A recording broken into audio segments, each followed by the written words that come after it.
Hello guys, naibot na po na sa sako po yung mga compost na lupa, no? May halo-halo pong dahon na green, malunggay, ipil-ipil at kakwate. Siyempre hindi po mawala po yung compost na bulok na dayami at balat ng mani at dumi ng hayop, mga idol, no? Yan po, 20 sako po yan, mga idol.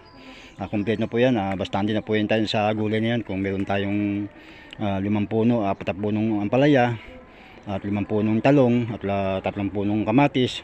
Importante po yung pang araw-araw na gamit natin, araw-araw po nuluto, mga idol, no? Meron tayong 2 puno ng sili at 2 puno po ng siling maanghang. Bastante po tayo, mga idol. Ang ibang mga binhi po na pinunla ko, kung gustong may manghingi, bigyan natin, mga idol. May lakbati naman tayong tanim, kalabasa, saka na po siya, mga idol, po. Almost 1 week na po yan, mga idol, no? Ayan po, punla ko na siling pansigang at siling panganghang, mga idol. Meron tayo naman tanim na dyan na dahon ng kamote. Yung pong importante po, mga idol, yung pang araw-araw natin lulutuin, no? Ang ating unahin muna at yung susunod natin lilisan po yung pilapil.